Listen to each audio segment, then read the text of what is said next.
100,000-ton carrier, 10 incoming missiles, 0 hits. I have reports of significant damage to the vessel. Strike failed, but the cyber attack embedded in the barrage exposed a far darker plan.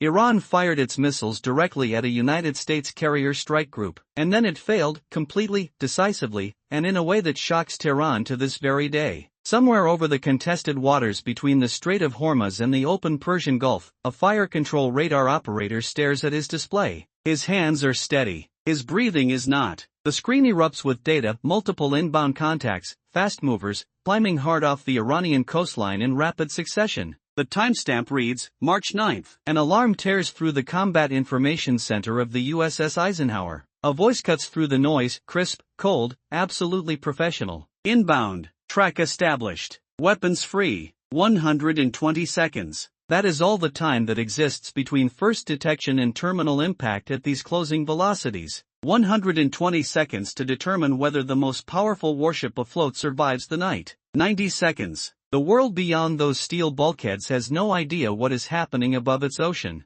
60 seconds. And it is already too late for Iran to call it back. The USS Eisenhower did not arrive in these waters by accident. Carrier Strike Group 2 had been ordered into the region as part of a sustained deterrence posture, a direct answer to escalating threats that had transformed the Red Sea and the Persian Gulf into the most dangerous stretch of navigable ocean on the planet. The Eisenhower, a Nimitz-class supercarrier displacing nearly 100,000 tons, was not sailing alone. Wrapped tightly around her was a layered ring of steel and electronics. Ticonderoga-class cruisers carrying the Aegis combat system, Arleigh Burke-class destroyers armed with vertical launch cells packed with interceptors, and a full constellation of assets operating above, below, and across the surface, every one of them designed for exactly this kind of moment. The strike group was simultaneously shield and sword, projecting American naval power across a region where every nautical mile carried enormous strategic weight. The mission was presence. The message was deterrence. And someone in Tehran had decided, on the morning of March 9th, to test both at the same time.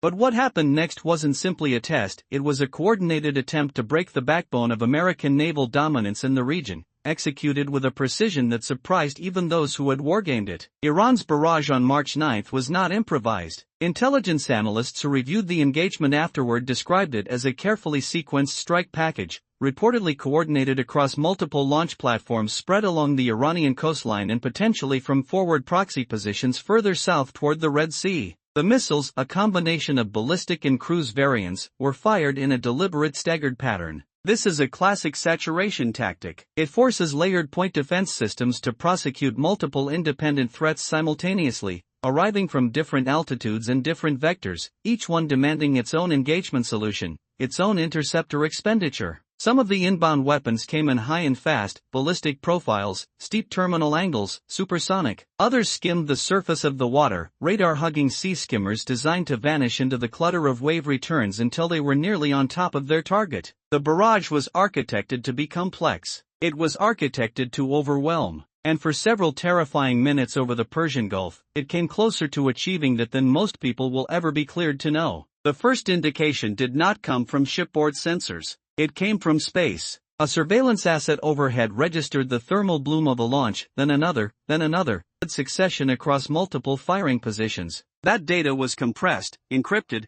and pushed to the Combat Information Center aboard the Eisenhower in seconds. Simultaneously, the Aegis-equipped destroyers ringing the strike group received the identical picture across shared data links. The SPY-1 phased array radar systems, cycling at thousands of pulses per second, immediately began building track files on every airborne contact in the battlespace, classifying, prioritizing, assigning engagement timelines. Operators worked without wasted words. Hostile. Inbound. Time to impact critical. The strike group commander had seconds, not minutes, seconds, to make a decision that would be studied in naval war colleges for the next generation. He made it without hesitation. The order went out across every ship in the formation. Engage. But that wasn't the real problem. The real problem was what the Iranians had embedded inside the structure of the barrage itself, something invisible, something that no interceptor missile could touch. The layered defense of a carrier strike group is among the most sophisticated military constructs ever assembled and deployed at sea. It does not function as a single weapon.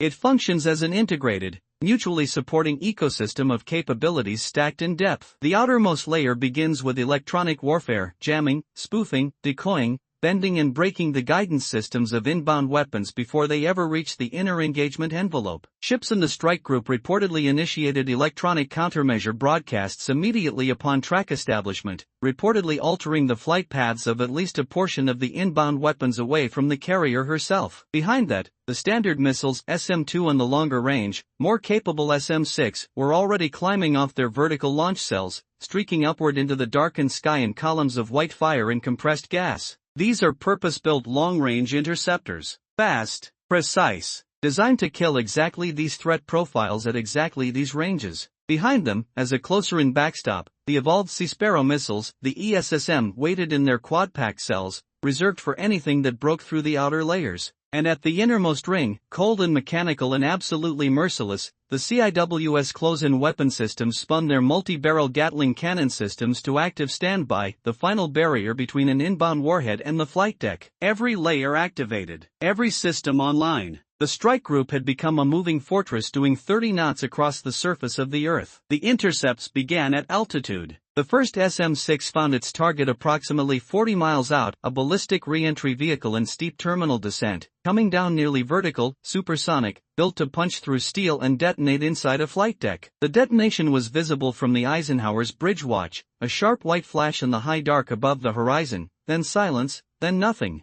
The track file disappeared from the display. Splash 1, Splash 2, Splash 3. The cruise missiles were harder work. Low and fast, they rode the surface of the ocean, and more than one Aegis solution reportedly had to reacquire after track breaks caused by sea clutter masking the radar cross-section. But the solution came each time. It always came. Interceptors curved downward through the night air, chasing radar returns at velocities that compressed distance into pure milliseconds. Each detonation over the Persian Gulf was a controlled violence, kinetic energy meeting warhead in a flash of aluminum, composite material, and fire above open water. The carrier strike group absorbed the full weight of Iran's barrage and did not flinch. The USS Eisenhower sailed on. And then the twist hit. And it changed everything about how the world understood what had just happened. It failed. Iran's March 9 missile barrage, the most ambitious and complex direct strike attempt against a United States carrier strike group in the modern era of naval warfare, it failed completely. Every warhead intercepted or defeated. Every track file closed. The Eisenhower untouched. But the story does not end in that failure, and that is precisely the part that shocks every analyst who has examined the full classified picture. Because somewhere in Tehran, in a compartmented facility that appears on no published floor plan, a different operator had been watching the same engagement unfold on a very different kind of screen. Not a missile battery commander. Not a radar technician counting launch events. A cyber warfare specialist. And the moment the last interceptor detonated over the Persian Gulf and it became clear that the kinetic phase had been defeated, that operator reportedly began executing a second operation, one built with no warheads, no rocket motors, no radar signature. One built entirely for the digital nervous system of the strike group itself. Reportedly, within hours of the failed barrage, United States Navy cyber defense teams detected intrusion attempts targeting communication nodes and command and control architecture associated with the strike group. The breach attempts were sophisticated, pre-positioned, patient. They had been waiting inside the noise of the kinetic engagement for exactly the right window. Iran had not designed the missile barrage purely to destroy. It had designed the barrage to distract, to pull every human and electronic sensor aboard every ship in the formation onto the physical sky while a parallel digital assault moved through the signal environment beneath it. The cyber twist did not merely shock operational commanders when it was discovered. It shocked Tehran when the intrusion was detected, attributed, and countered, because Iran had believed with confidence that this second phase was entirely invisible. It was not. But what almost happened, what came within a razor-thin margin of rewriting history, is the detail that keeps senior naval strategists awake in the hours before dawn. Consider the stakes with clear eyes. A United States aircraft carrier embarks between 60 and 80 combat aircraft. It projects lethal air power across hundreds of miles of contested airspace. It is the physical, irreplaceable embodiment of American strategic commitment in any theater it enters. A successful strike against the Eisenhower, not even a sinking, but a disabling hit to the flight deck, a sustained fire in the hangar bay, mass casualties among the air wing and crew would have rewritten every alliance calculation across the entire region. It would have transmitted a signal received from Riyadh to Beijing that the American carrier, the cornerstone of U.S. power projection doctrine since the Second World War, is vulnerable, breakable. that the cost of deterrence can be imposed. The cyber component carried a different and in some ways more dangerous species of risk. A successful penetration of strike group communications architecture requires no warhead. It requires only confusion, a spoofed intercept order, a corrupted fire control solution, a window even 30 seconds wide where the layered defense hesitates, where the e-disengagement picture carries false data, where the CIWS cannot discriminate the priority contact. 30 seconds over the Persian Gulf, at terminal missile approach velocities, is the precise distance between a routine engagement and an irreversible catastrophe. Iran reportedly understood this calculation when the operation was designed. That is why the attempt was made. That is precisely why it matters, enormously and permanently, that it failed. The implications of March 9 extend far beyond the Persian Gulf and far beyond a single engagement. What Iran attempted against the USS Eisenhower's carrier strike group and what that group defeated across both domains was a proof-of-concept demonstration of a new doctrine for asymmetric warfare against capital ships. The deliberate integration of kinetic missile saturation with a concurrent, prepositioned cyber offensive is not a concept original to Iran.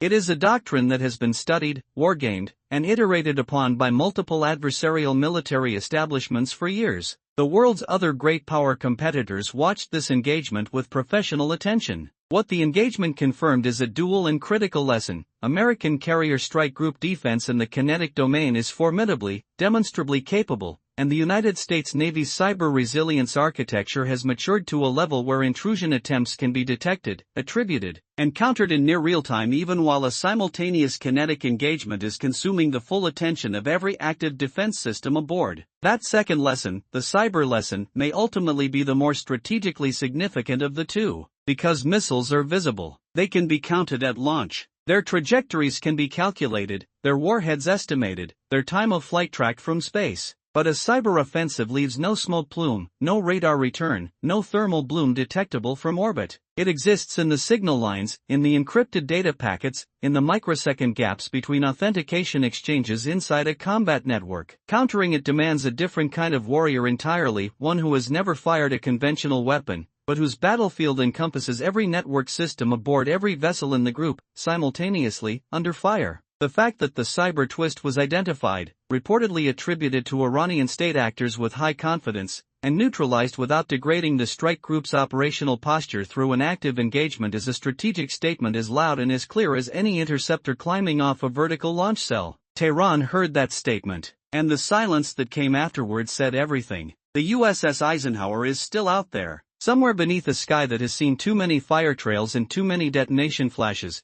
A carrier strike group continues its mission, the same mission it has always carried, the same mission that's taken American naval power into contested waters across 8 decades. The sailors and aviators and operators aboard that ship did not pause to observe the significance of what they had done when the last track file closed. They reset their systems. They reloaded their magazines. They ran diagnostics, reviewed engagement logs, and went back to work. Because that is the nature of this service. The threat does not pause because one engagement ended. The next barrage is being designed in a room somewhere right now, kinetic and digital, layered and patient, built on the lessons of what failed on March 9 and what almost did not. Modern warfare is no longer decided solely by the missile that fires and the interceptor that answers it. It is decided in the microseconds between a command and its execution. In the integrity of a data link under active attack, in the resilience of a system that must function with absolute precision even as an adversary works simultaneously and silently to corrupt it from within. Iran fired everything it had on March 9.